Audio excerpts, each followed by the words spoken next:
remercions encore notre Dieu qui nous a donné cette belle opportunité de nous retrouver devant les saints que vous êtes.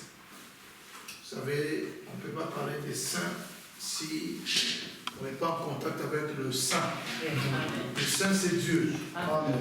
Et tout ce que Dieu prend pour en faire sa propriété, cette chose-là est sainte. Amen. Et tout endroit où le Dieu est saint, cet endroit devient un lieu saint. Amen.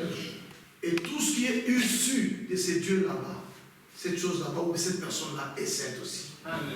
Et vous allez voir que toutes ces trois caractéristiques là-bas nous concernent en tant que chrétiens. Parce que par la nouvelle naissance, nous sommes issus des dieux. Dieu nous a engendrés au moyen de la parole, des vérités, de l'esprit des vérités. Il a donné sa sémence. La sémence, si vous lisez dans Luc 8, 11, sa sémence, c'est sa parole. Et pour que nous puissions être engendrés et naître de nouveau, Dieu a donné sa parole des vérités et la coopération de la parole et de l'esprit a fait de nous des fils et des filles de Dieu.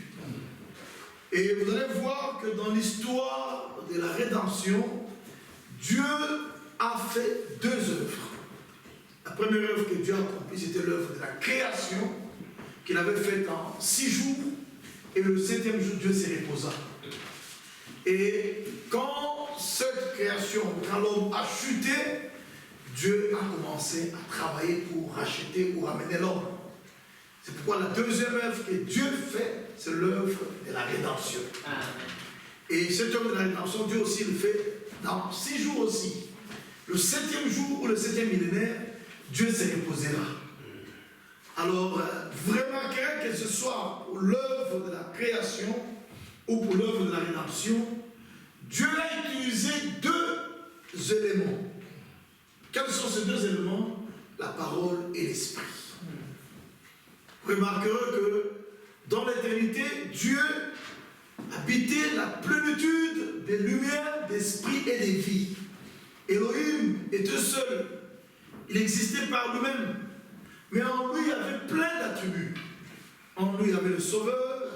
En lui, il y avait le berger. En lui, il y avait tous ces attributs-là que nous connaissons. Mais ces attributs ne pouvaient pas se manifester là-bas dans l'éternité. Il fallait qu'Elohim sorte de cette plénitude originelle, qu'il prenne la forme, une forme qu'on a appelée en grec le logos. Et en hébreu, on appelle ça le dabar. Le dabar, c'est celui qui parle, qui exécute. C'est-à-dire qu'il parle, il dit, il ordonne et puis il exécute. Donc notre Dieu, quand il dit quelque chose, il exécute lui-même la chose là. Ce n'est pas un Dieu qui parle, un bavard religieux. Notre Dieu, quand il parle, il est aussi capable d'exécuter.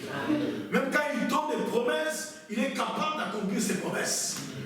Il est le Dieu qui ne ment point. Alors, depuis là, quand il est sorti de cette plénitude originelle, Elohim a pris la forme qu'on appelle le logos ou le corps parole. Et l'aigle Jean, quand il s'est envolé pour voir ça, il dit au commencement était la parole. La parole était avec Dieu et la parole était Dieu. Il dit qu'au commencement était le logos. Le logos même était auprès d'Elohim. Le logos lui-même était Elohim. Et c'est à partir de là que Dieu a commencé à créer. Et il a créé les anges. Les anges ont commencé à l'adorer. Et ensuite, il a créé tout ce que nous voyons ici, visible, même les choses invisibles. Et finalement, il a commencé à créer. Il a créé la verdure, il a créé les eaux, il a créé la terre, il a créé les animaux. Et le chef-d'œuvre de Dieu, c'était le 6e jour. C'était l'homme. L'homme était le chef-d'œuvre de la création de Dieu. Alors quand Dieu a créé l'homme, il l'a créé dans un corps spirituel. Il l'a créé dans un corps spirituel. Et dans ce corps spirituel, l'homme ne pouvait pas tomber. Il ne pouvait pas tomber. Alors, Dieu a pris cet homme là-bas, il l'a dérivé. C'est-à-dire qu'il a pris une côte. Vous allez remarquer, d'abord quand il a créé, ensuite il a formé cet homme là-bas. Il y a d'abord la création de l'homme dans un corps spirituel, ensuite il y a la formation de l'homme dans un corps de chair. Et cet homme-là devait une âme vivante. Il n'est pas devenu un être vivant comme c'est mal traduit là-bas, puisqu'il était déjà un être vivant. Mais il est devenu une âme vivante. Quand Dieu l'a formé dans un corps de chair, et Dieu a soufflé dans cet homme-là formé, et l'homme devient une âme vivante. Et Dieu est le seul qui peut souffler sur l'homme. Et il l'a montré, le Seigneur l'a montré aussi, après sa résurrection, quand il a soufflé sur les disciples, il dit recevez le Saint-Esprit. Donc il montrait que le même qui avait soufflé là-bas au commencement, c'est lui qui était dans ce corps de chair là-bas. Et il a refait la même chose. Et vous allez voir qu'au commencement là, l'Esprit de Dieu se mouvait au-dessus des eaux. Mais la terre était informe et vide. Elle était informe et vide. Malgré que l'Esprit de Dieu s'est mouvé au-dessus des eaux, la terre n'avait pas changé de forme. Elle était toujours informe et vide. Jusqu'au jour où Dieu prononcera la parole. Dieu dit que la lumière soit et la lumière fut. Quand Dieu a prononcé la parole, l'Esprit de Dieu a suivi la parole, la coopération de la parole de l'Esprit a donné la forme à la terre. Et c'est comme ça. Donc dans tout l'Ancien Testament, dans toute l'Ancienne Alliance, il y avait juste cette coopération. Il y a la parole de l'Esprit. Donc vous verrez qu'à la création, la parole et l'Esprit ont coopéré pour que nous ayons cette création ici visible. Même à la rédemption, il y a toujours la coopération de la parole et de l'Esprit. Vous allez voir dans Luc, chapitre 1er, quand, à partir du verset 26, quand l'ange Gabriel est venu auprès d'une vierge fiancée qu'on appelait Marie à Nazareth. Il dit, je te salue, toi à qui une grâce a été faite. Il n'a pas dit, je te salue Marie pleine de grâce. Marie n'était pas pleine de grâce, Marie avait reçu une grâce. Amen. Nous aussi, nous avons reçu une grâce. Amen. Mais Jésus, en tant que la parole faite chair, il était plein de grâce. Amen. Il était plein de grâce et de vérité. La Bible dit dans Jean chapitre 1er, au verset 14, on dit la parole a été faite chair et elle a habité parmi nous pleine de grâce et de vérité. Amen. Donc s'il y a quelqu'un qui a vécu sur cette terre, qui était plein de grâce et de vérité, c'est Jésus-Christ. Amen. Mais Marie n'était pas pleine de grâce. Marie a reçu une grâce. Nous aussi, dans ce temps de la fin, en recevant ces glorieux messages du temps de la fin, nous avons reçu une grâce de la part de Dieu. Mais l'ange, quand il est venu chez Marie, l'ange, je continue toujours avec mon sujet là, les dimanches, je reviendrai vous prendre. Jean 14, 1, 3. Alors, l'ange, quand il est venu chez Marie, l'ange a dit, je te salue. Toi qu'une grâce a été faite. Le Seigneur t'a dit, voici tu deviendras enceinte et tu enfanteras un fils. Tu l'appelleras Emmanuel. Alors, Marie a écouté la parole sortir de la bouche de l'ange. Marie a cru cette parole. Mais jusque-là, rien ne pouvait se faire. Et Marie posera la question à l'ange. Il dit, mais comment cela se fera-t-il? Parce que je ne connais point d'homme. L'ange lui répondra, le Saint-Esprit viendra sur toi. Et la puissance du Très-Haut te couvrira de son ombre. C'est pourquoi le seul enfant qui naîtra de toi sera appelé Fils du Très-Haut. Remarquez, Marie a reçu la parole, mais pour que l'enfant là soit formé dans le ventre de Marie, il fallait que le Saint-Esprit aussi vienne. Et en réalité, le Saint-Esprit n'a rien à chercher de particulier chez Marie. Mais le Saint-Esprit a suivi la parole qui était dans le cœur de Marie. Donc quand l'ange dit que le Saint-Esprit viendra sur toi, le Saint-Esprit n'allait pas venir couvrir Marie seulement comme ça. Le Saint-Esprit venait sur la parole qui était dans Marie. Et je vous dis ce soir, partout la parole de vérité arrivera, le Saint-Esprit arrivera là-bas. Amen. Partout où la parole arrive, l'Esprit vient. Et même aujourd'hui, si vous avez besoin du Saint-Esprit, croyez d'abord la parole. Amen. Parce que l'Esprit de vérité vient sur la parole de vérité et il le conduit dans toute la vérité. Amen. C'est cela, frère. Si vous prenez la parole, vous la déplacez, vous la menez dans la forêt. le Saint-Esprit ira dans la forêt. Remarquez, frère, quand le Seigneur est né, il a grandi. Mais pour commencer son ministère, le Seigneur est allé au Jourdain. Et quand il est arrivé au Jourdain, lui qui était la parole faite chair, Jean le prophète est arrivé, était là dans le Jourdain. Et Jésus, la parole, est allé au prophète. La parole vient toujours au prophète. Et il est allé au prophète. Et quand le Seigneur s'est pointé devant le prophète, il dit au prophète, le prophète quand il l'a vu, il dit non. Moi je ne dois pas te baptiser. Je ne suis pas digne de le faire. Le Seigneur ramène les prophètes à la parole. Et il dit à Jean, laisse, car il est convenable que nous accomplissions toute justice. Parce qu'il n'était pas seulement la parole, mais il était aussi le sacrifice. Et le sacrifice, selon la loi, avant d'être offert, il devait être lavé. En tant que sacrifice, avant d'être offert à Golgotha, il fallait qu'on les lave. Et Jean avait oublié ces détails-là. Et le Seigneur l'a ramené à la parole. Il dit, Jean, laisse, car il est convenable que nous accomplissions tout ce qui est juste. Et quand il l'a ramené à la parole, Jean n'a plus discuté. Et il l'a baptisé. Il a plongé le sacrifice dans l'eau, afin que le sacrifice soit offert plus tard. Et quand on l'a plongé dans l'eau, il est sorti, le ciel s'est ouvert. Le Saint-Esprit est descendu sous la forme d'une colombe. Et le Saint-Esprit a quitté le ciel. Il n'allait pas dans le temple où se trouvaient Caïphe et Anne. Mais le Saint-Esprit allait dans le Jourdain. Mais si tu vas dans le Saint-Esprit, mais qu'est-ce que tu vas faire dans le Jourdain? Pourtant le temple est là.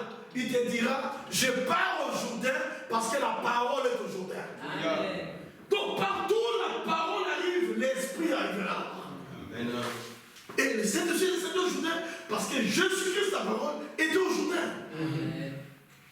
Et quand Jésus a commencé son ministère, il a prêché la parole. Les disciples ont cru la parole. Mais quand le Seigneur est mort, il est ressuscité, il dit, n'allez pas encore. Allez attendre là-bas à Jérusalem, jusqu'à ce que vous receviez la puissance d'en haut. Vous recevez ce que mon Père a promis. Frère, la Bible a beaucoup de promesses. Mais la promesse du Père, c'est le baptême du Saint-Esprit. Amen. C'est ça la promesse du Père. Il dit, restez là-bas jusqu'à ce que vous soyez revêtus de la puissance d'en haut. Remarquez, ils avaient déjà reçu la parole, mais ils ne pouvaient pas commencer à exercer. Pourquoi? Parce que les coopérateurs, bien le collaborateur de la parole, c'est-à-dire le Saint-Esprit, n'était pas encore d'eux.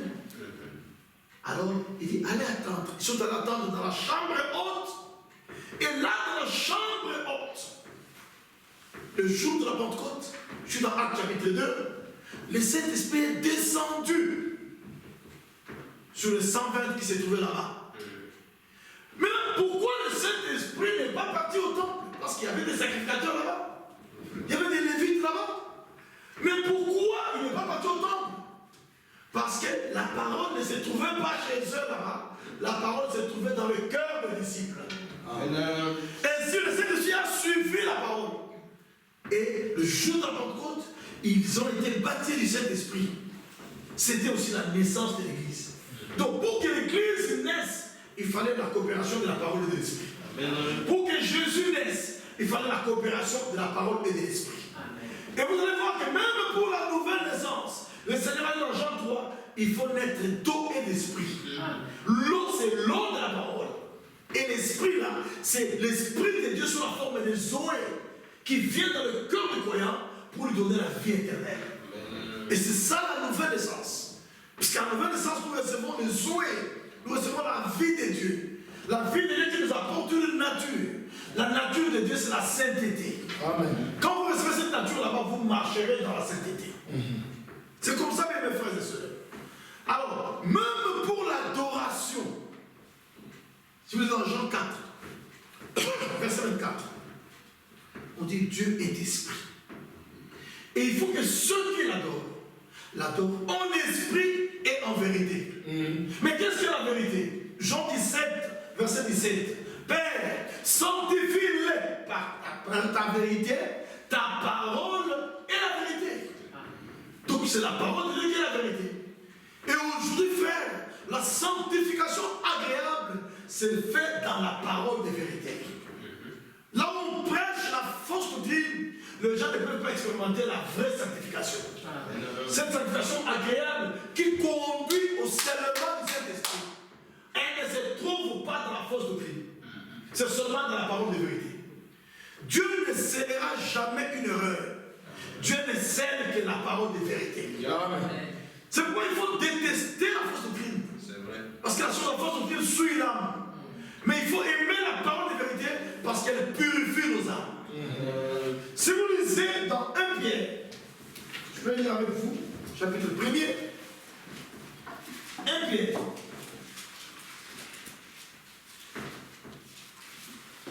1 Pierre, chapitre 1er, vous lirez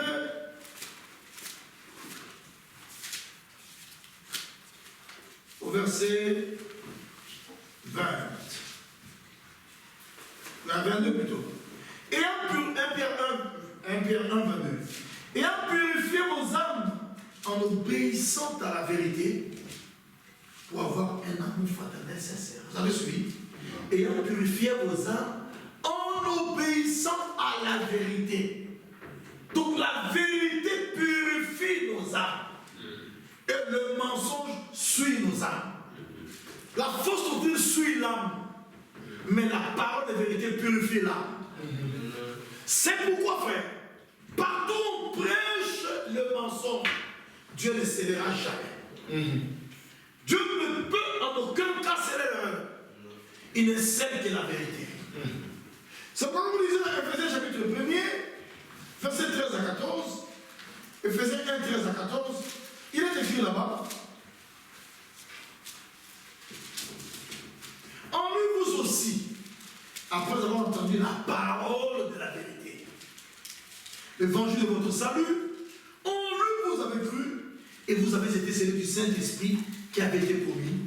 Le cœur est un gage de notre héritage pour la rédemption de ce que Dieu s'est acquis pour célébrer sa gloire. Vous voyez, la parole, l'esprit. Donc vous avez d'abord entendu la parole de vérité, ensuite vous avez été scellés de l'esprit de vérité. Donc partout où la parole de vérité arrive, l'esprit de vérité arrivera. C'est pourquoi le secret, frère, c'est de croire à la parole de vérité. Non seulement de croire à la parole de vérité, mais d'obéir à la parole de vérité. Parce que dans Actes 5:32, Dieu ne donne le Saint-Esprit qu'à ceux qui l'obéissent. Amen. Et il n'y a que ceux qui sont scellés du Saint-Esprit que le Seigneur reviendra prendre. Ce sont ces gens-là qui auront part à la première résurrection. Quand vous lisez dans Romains chapitre 8, verset 11, il est écrit ceci. Romains 8, verset 11, il est écrit ceci. Et si l'esprit de celui qui a ressuscité Jésus d'entre les morts habite en vous, celui qui a ressuscité Christ d'entre les morts rendra aussi la vie à vos corps mortels par son esprit qui habite en vous. Vous voyez? C'est pourquoi le sang de Dieu ou le baptême de cet esprit est appelé aussi la puissance des résurrections. Tous ceux qui ont le sang de Dieu dans leur âme ressusciteront quand Jésus viendra. Là, il s'agit de mort en Christ. Mais les vivants en Christ seront transmués. C'est quand le Seigneur viendra, le corps changera. La résurrection concerne seulement les morts, mais la transmutation concerne et les morts et les vivants. Bien mes frères et sœurs, il est important de comprendre que depuis la création jusqu'à la rédemption, il y a eu seulement la coopération de ces deux éléments-là, la parole et l'esprit. Donc même pour que l'Église naisse, il fallait que le Seigneur enseigne la parole. Ensuite, le jour de la Pentecôte, l'Esprit est venu pour confirmer la parole. C'était la naissance de l'Église. En 325, au concile de Nicée, quand l'Église a chuté, c'était quoi? C'est quand l'Église est sortie de la parole. L'Église catholique a remplacé la divinité par la Trinité. Elle a remplacé la parole par des credos. Elle a remplacé le Saint-Esprit par l'Eucharistie. Et c'était la mort. C'était la mort. Et l'Église a chuté. Mais gloire soit rendue à Dieu, parce qu'il a dit, je restaurerai. Amen. Et pour que la restauration ait lieu, Élie viendra premièrement et rétablira toutes choses. Et aujourd'hui, Élie est déjà venu. Qu'est-ce qu'Élie a apporté? La parole de vérité. Et tous ceux qui croient cette parole de vérité, l'esprit de vérité vient sur eux. Et vous allez voir que tous ceux qui ont reçu cette parole de vérité, avant l'enlèvement, il y aura déversement du Saint-Esprit sur le corps de Christ. Dieu déversera la pluie de l'arrière-saison sur le corps de Christ, sur l'ensemble de ceux qui ont été scellés du Saint-Esprit et qui ont été placés dans ces corps-là. Dieu se déversera. Et Dieu manifestera la différence entre celui qui sert Dieu et celui qui ne le sert pas. C'est là où les frères, c'est dans très peu de temps. L'heure est très avancée. C'est pourquoi il faut veiller à ce que tout ce que nous faisons soit conforme à la parole, afin que l'esprit de vérité vienne les confirmer. Si ce n'est pas fait conformément à la parole, le Saint-Esprit ne le confirmera jamais. Et si vous lisez dans la prédication, dans la parole par la sémence originale, Frère Madame dit, vous voyez pourquoi j'ai veillé avec tant de zèle à la sorte des semences que j'ai plantées dans les champs. Le Saint-Esprit ne confirmera pas la sémence dénominationnelle. Le Saint-Esprit ne confirmera pas la sémence pentecôtiste. Le Saint-Esprit ne confirmera jamais les interprétations particulières. Le Saint-Esprit confirmera seulement la sémence de la parole parlée. Il ne confirmera que la parole de vérité. C'est le peuple qui est dans cette parole de vérité là-bas. C'est à lui que le Seigneur a promis, je reviendrai vous prendre. Ce peuple-là qui croit comme les apôtres crurent. Ce peuple qui revient à ce qui était au commencement. Je crois que vous êtes là, il y a des gens qui sont dans les réseaux sociaux. Vous voyez comment les gens de la fausse doctrine sont en train de faire, de déclarer des choses inutiles. Déclarer des choses de néant. Quelqu'un qui se dit prédicateur, il monte à la jeune, il dit que, frère, moi j'aime frère Madame plus que Jésus. Mais c'est pas possible, frère. Qu'est-ce que le Seigneur a dit dans Matthieu chapitre 10, verset 37? Lisez avec moi. Matthieu 10, verset 37. Il est écrit ceci. Celui qui aime son père ou sa mère plus que moi n'est pas digne de moi. Et celui qui aime son fils ou sa fille plus que moi n'est pas digne de moi. Frère, n'est-ce pas que l'Écriture dit que tu aimeras le Seigneur ton Dieu de tout ton cœur, de toute ton âme, de toute ta pensée et de toute ta force? S'il y a quelqu'un qui faut aimer de tout son cœur, c'est Jésus-Christ. Et on ne peut pas aimer quelqu'un d'autre plus qu'on aime Jésus-Christ. Non, frère, Jésus-Christ est Dieu. Jésus-Christ est tout pour nous. Tout ça parce que les gens ne sont pas revenus aux Écritures. Frère, le message, c'est le retour à la Bible. C'est le retour à la parole. Le retour à la foi apostolique. Le retour à ce qui était au commencement. C'est ça le message du temps de la fin. Dieu a vu que les gens ont apporté beaucoup d'interprétations particulières. Il a envoyé un homme pour remettre la lampe sur le chandelier. Pour que les gens retournent à ce qui était au commencement. C'est ça le message du temps de la fin. On n'a pas honte de l'appeler message biblique du temps de la fin. Parce qu'il est totalement biblique. Dans la prédication des signes du 1er septembre 63 au paragraphe 250, Frère Madame dit là-dedans, il dit, il est temps d'arrêter de vous quereller. Croyez le message de la Bible. Amen. Il est temps d'arrêter de vous quereller. Croyez le message de la Bible. Frère, ce message est à 100% biblique. Amen. Et Frère Maman a prêché ce message avec la Bible. Et il disait, nous n'avons pas d'autre manuel si ce n'est la Bible. Donc aujourd'hui, s'il y a des gens qui doivent prendre la Bible et prêcher clairement, c'est nous qui avons que le message de la fin. Le message n'est pas venu nous enlever la confiance en la Bible. Le message est venu nous remettre la confiance en la Bible. C'est la vérité. Et celui qui a porté ce message, William Branham, il a dit la Bible c'est notre absolu. Amen. Il est allé plus loin. Il dit la Bible c'est l'absolu de tous ceux qui sont nés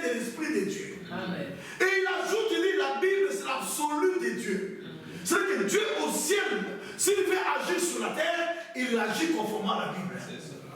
Dieu ne quittera jamais la Bible. Ainsi, toute révélation qui est contraire à la Bible ne vient pas de Dieu. La révélation doit être scripturaire. Si elle sort du cadre des Écritures, ce n'est pas Dieu qui a parlé. C'est vrai, frère. Aujourd'hui, il n'y a personne qui est au-dessus de la Bible. Même Frère Branham, il n'était pas au-dessus de la Bible. C'est vrai. La Bible est supérieure à tous. Et Dieu jugera le monde avec la Bible là-bas. C'est pourquoi Frère Branham est allé loin. Il dit la Bible, c'est le livre du passé. Il dit la Bible, c'est le livre du moment. Il dit la Bible, c'est le livre du futur. Et il conclut, il dit, la Bible, c'est le livre de l'éternité. C'est-à-dire que le seul document qui traversera le temps et qui entrera dans l'éternité, c'est la Bible. C'est ainsi que l'apôtre Jean dit, il a parlé de la vérité qui est avec nous et qui sera avec nous même dans l'éternité. Cette vérité ici. C'est pourquoi nous n'avons pas honte de prêcher cette vérité. Quel que soit ce qui peut arriver, nous sommes prêts à prêcher seulement la vérité. Et le Seigneur a dit, frère, dans la maison de mon Père, il y a plusieurs demeures. C'est une mauvaise traduction. La vraie, c'est dans le domaine de mon Père, il y a plusieurs palais. Au ciel, nous n'irons pas dans des maisons, mais nous serons dans des palais. Chacun de nous aura un palais. C'est ce que Dieu nous préparer ça. Au ciel, chacun aura son palais. Dans la Nouvelle Jérusalem. Ce sera une cité pyramidale, une cité qui a 2200 km de long, 2200 km de large et 2200 km de haut. Ça, c'est du jamais vu et du jamais vécu. Mais c'est que l'œil n'a pas vu, que l'oreille n'a pas entendu, qui n'est pas monté au cœur de l'homme, ce sont des choses que Dieu a préparées pour ceux qui l'aiment. Et Dieu nous réserve cela. Amen. Et dans le domaine de mon Père, il y a plusieurs palais. Si cela n'était pas, je vous l'aurais dit. Je m'en vais vous préparer une place. Il s'en va en tant que qui? En tant que précurseur. Jésus est notre précurseur par rapport à la Jérusalem céleste. Le message est le précurseur par rapport à la seconde venue de Dieu ici. Mais lui, il est le précurseur par rapport à la Jérusalem céleste. Il est allé là-bas avant nous. Et là où il est, c'est là que nous serons aussi. C'est selon sa promesse. Mais écoutez, il dit, dans le domaine de mon Père, il y a plusieurs palais.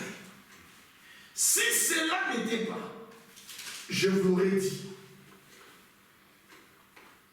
je vais vous préparer une place.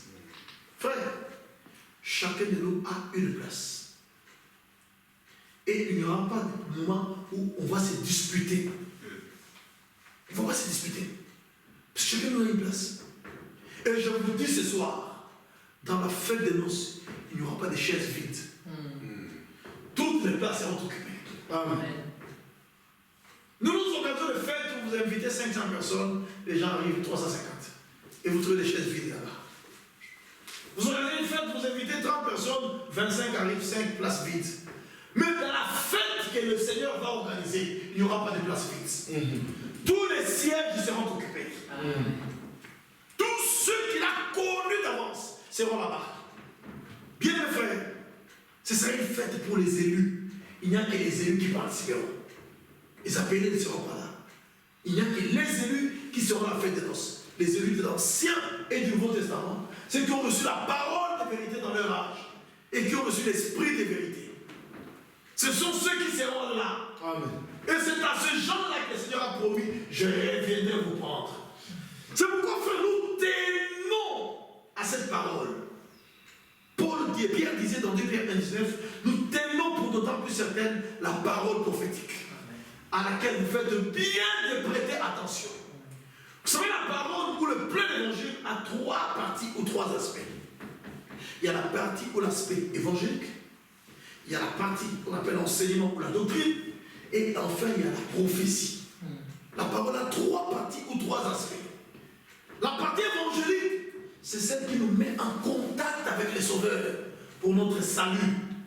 C'est pourquoi Paul avait pas honte de dire dans Romains 1,16, je n'ai point honte de l'évangile, car c'est la puissance de Dieu pour le salut de quiconque croit. Amen. La partie évangélique, c'est celle qui nous amène à la croix, là où le salut fut accompli. Et nous amène à la croix, c'est pour quiconque croit, où qu'il soit. Si vous croyez en Jésus-Christ comme étant votre Seigneur et Sauveur, vous avez la vie éternelle. Et la deuxième partie de la parole, c'est la partie qu'on appelle la doctrine ou l'enseignement. Et l'enseignement nous montre les côtés position. C'est que l'enseignement nous positionne. Donc pour que nous connaissions notre position en Christ, il faut que nous soyons bien enseignés. Et enfin, la troisième et la dernière partie, c'est la parole prophétique. Et la parole prophétique nous montre l'origine du monde, nous montre l'actualité et nous montre l'avenir. C'est ça la parole prophétique. Elle vous ramène depuis la Genèse, là-bas, elle montre dans l'Ancien Testament, et vous amène l'actualité du monde présentement, et elle vous montre ce qui arrivera dans le futur. C'est la parole prophétique. Donc, avec l'évangile, avec la doctrine et avec la prophétie, vous avez ce qu'on appelle le plein évangile. Et ceux qui croient à ce plein évangile, qui obéissent à ce plein évangile, c'est à ces gens-là que Dieu donne le Saint-Esprit. Et ils iront dans l'enlèvement. Bien mes frères, le Seigneur dit, si cela n'était pas, je vous l'aurais dit, je m'en vais vous préparer une place. Je suis au verset 2, dans Jean 14. Et lorsque je m'en serai allé, et que je vous aurai préparé une place, je reviendrai et je vous prendrai avec moi. Frère, au ciel, nous serons avec le Seigneur. Amen. Je reviendrai et je vous prendrai avec moi. Afin que là où je suis, vous y soyez aussi. Alléluia. Voilà. Aujourd'hui, où est-il? Le Seigneur Jésus-Christ est au ciel, dans sa forme corporelle. Mais par son esprit, il est dans son église. Dans sa forme corporelle, le Seigneur est au ciel et il est retenu au ciel jusqu'au temps du rétablissement de toutes choses dont Dieu a parlé anciennement par la bouche de ses saints prophètes d'autrefois. Ça c'est Acte 3, verset 19 à 21. Il est là, mais son esprit est dans son église. Son esprit est en nous. Et le jour de l'enlèvement, quand le Seigneur quittera le ciel, il appellera son esprit. Tous ceux qui ont son esprit en eux, ils monteront. Quand le Saint-Esprit quittera la terre. C'est pourquoi, frère, le Saint-Esprit, c'est notre Eliezer. C'est lui notre Eliezer. Et c'est lui qui nous conduira à Christ, comme Eliezer avait conduit Rebecca à Isaac. C'est le Saint-Esprit qui nous conduira à Christ. C'est pas frère Branham qui nous conduira à Christ, c'est le Saint-Esprit qui nous conduira à Christ. Amen. Il est notre Eliezer. Et le Saint-Esprit ne conduira pas seulement l'épouse du temps de la fin Christ, il conduira l'épouse de tous les âges à Christ. Même l'épouse de la Pentecôte là-bas. C'est ça. C'est pourquoi c'est lui notre Eliezer. Bien aimés frères et sœurs. Vous remarquez que cet événement appelé l'enlèvement représentait beaucoup pour les apôtres. C'est pourquoi tous les apôtres en ont parlé. Même aujourd'hui, tous les vrais ministres doivent parler de l'enlèvement. Le 11 juin 1933, qu'est-ce qui a été dit à Frère Branham? De même que Jean-Baptiste a été envoyé comme précurseur de la première venue du Messie, tu seras envoyé avec un message qui préparera la seconde venue du Messie. C'était comme ça. Et Frère Branham a prêché ce message et il a emmagasiné ce message. Et Dieu a suscité le frère Franck pour prendre le même message et l'amener jusqu'aux extrémités de la terre. Et aujourd'hui, le message a atteint les extrémités de la terre. Aujourd'hui, le monde entier est informé de ces messages. Frère, Dieu n'échoue jamais. Le plan de Dieu n'échouera jamais. Ce que Dieu a résolu, il l'exécutera. Et il l'exécutera pleinement. Rien ne fera défaut. Il est écrit là, je reviens prendre avec moi, afin que là où je suis, vous y soyez aussi. Vous allez voir que dans l'église primitive, il y avait 3 colonnes, ou 3 anciens. Pierre, Jacques et Jean. Et je vais vous montrer que toutes ces 3 colonnes ont parlé de cet événement ici. Pierre en a parlé. Jacques en a parlé. Jean en a parlé. Si vous prenez votre Bible, dans 2 Pierre 3, verset 3 à 4, il est écrit ici. 2 Pierre 3, 3 à 4.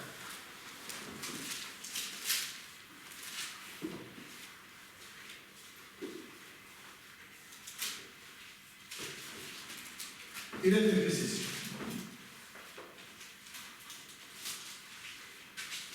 Sachez avant tout que dans les derniers jours, il viendra des moqueurs avec leur règne et marchant selon leur propre convoitise, ils disent où est la promesse de sa venue? Voyez, les moqueurs diront où est la promesse de sa venue? C'est ce que les moqueurs diront. C'est qu'ils remettront en cause le retour physique du Seigneur Jésus-Christ.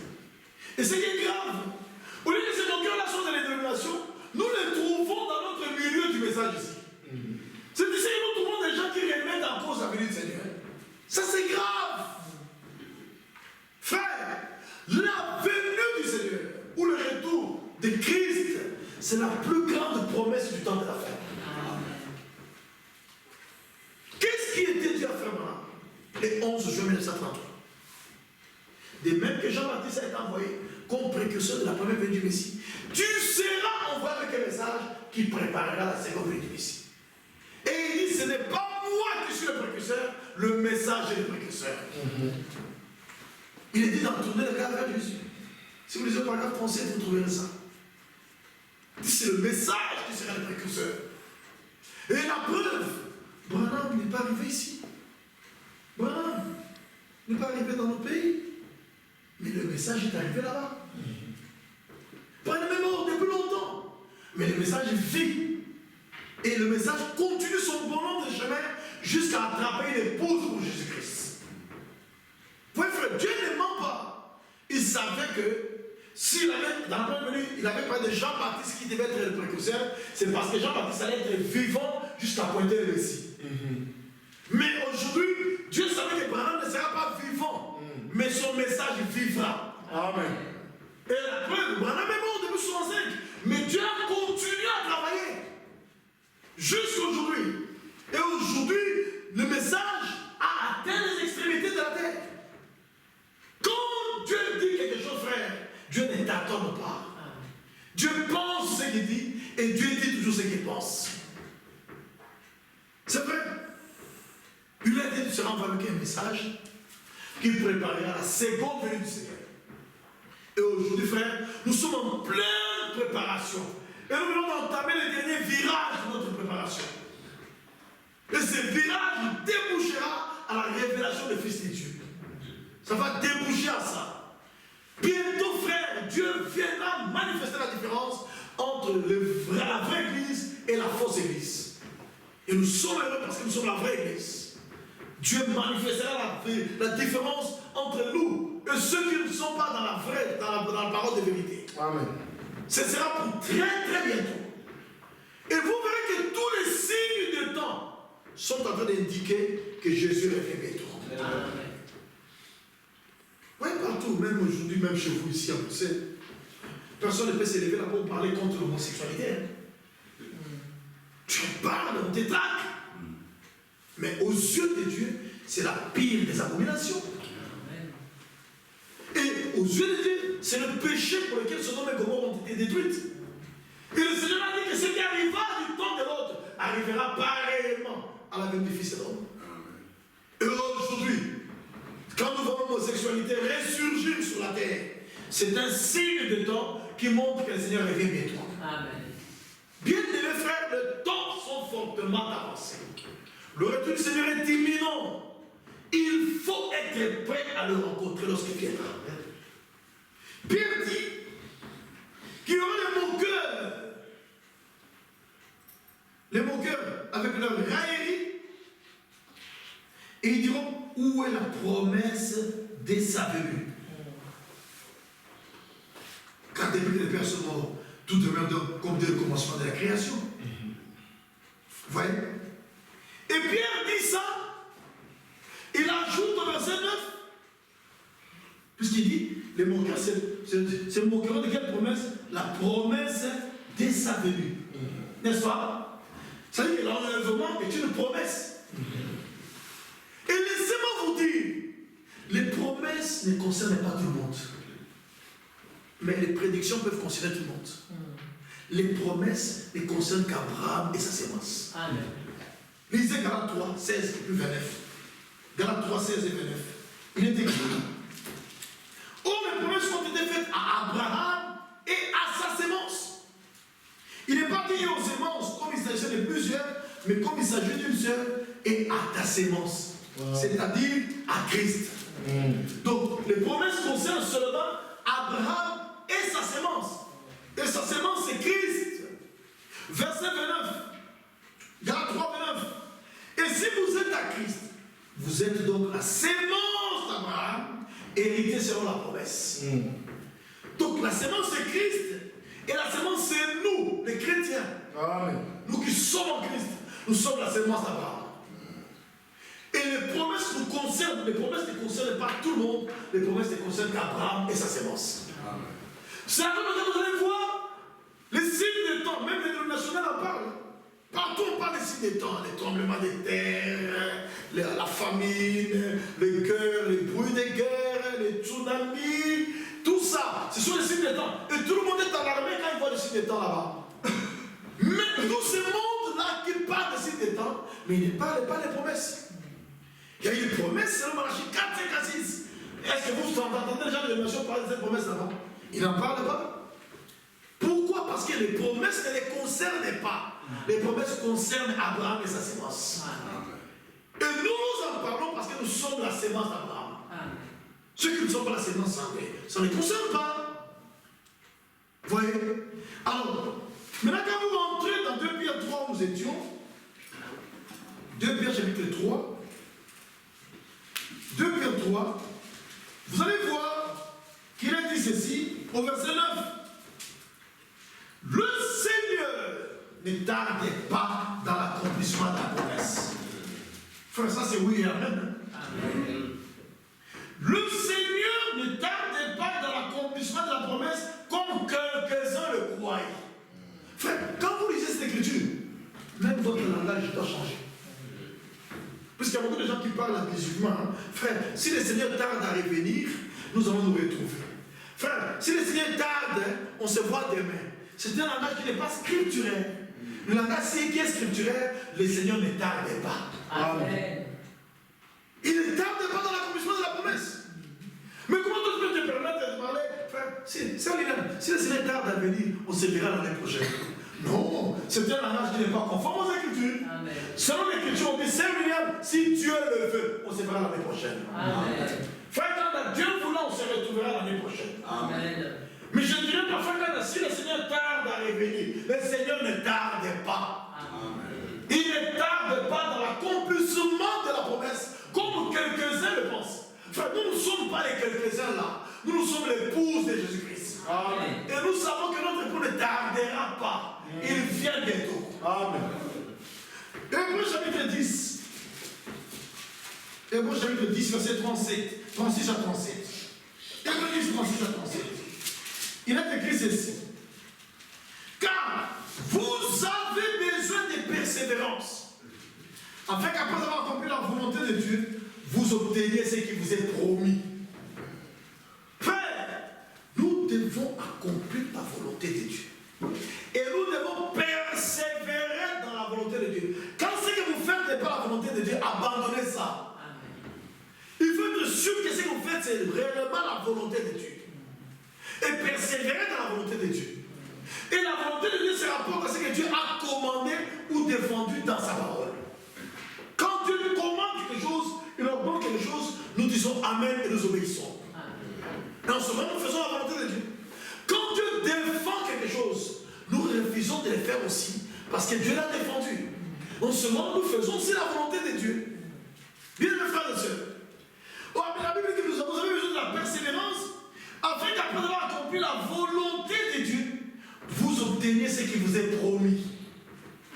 Voyez, encore un peu de temps. Celui qui doit venir viendra. On appelle celui qui peut venir. Frère, la venue du Seigneur n'est pas une probabilité. La venue du Seigneur est un devoir divin. Amen. Le Seigneur doit venir. Amen. Et au temps fixé, il viendra. Dieu vient toujours au temps temps fixé. Il fait toutes choses au temps fixé par lui-même. Il viendra au temps fixé par lui-même. Il ne tardera pas. Au temps qu'il a fixé, il viendra. Il n'y aura pas une seconde de retard. À l'heure convenue, le Seigneur viendra sur la terre. Viendra nous prendre. C'est vrai. Et il est écrit là-bas, frère. On dit, encore un peu de temps, celui qui doit venir viendra. Et la Bible dit, et il ne tardera pas. La Bible dit qu'il ne tardera pas, mais toi tu dis, si le Seigneur tarde, on se retrouve demain. Mais frère, il faut abandonner cet excès des ailes. Il faut parler comme l'Écriture le dit. Et en disant ça, si le Seigneur tarde à venir, tu t'identifies au serviteur méchant de Matthieu chapitre 24, verset 48. Lisez avec moi Matthieu 24, 48, vous allez voir. Matthieu 24, verset 48. Qu'est-il écrit là-dedans? Écoutez ce qu'il dit. Au verset 45 à 47, il est parlé du serviteur fidèle et prudent, nous le connaissons, c'est notre bien-aimé frère Franck. C'est lui le serviteur fidèle et prudent. Mais au verset 48, il est dit, même si c'est un méchant serviteur qui dit en lui-même, mon maître tarde à venir. Est-ce que vous avez suivi? Oui. C'est le serviteur méchant qui dit, si le Seigneur tarde à venir, mon maître tarde à venir. Ça, c'est le langage du serviteur méchant. Donc, chaque fois que toi, tu te regardes là-bas, frère, si le Seigneur tarde à venir, tu t'identifies au serviteur méchant. Nous disons, le Seigneur ne tarde pas dans l'accomplissement de la promesse. Encore un peu de temps, celui qui doit venir viendra et il ne tardera pas. Bien frère, la venue du Seigneur est imminente. Et c'est nous qui les revient prendre. Pour nous amener au ciel. Amen. Où nous passerons 7 ans au ciel. 7 ans.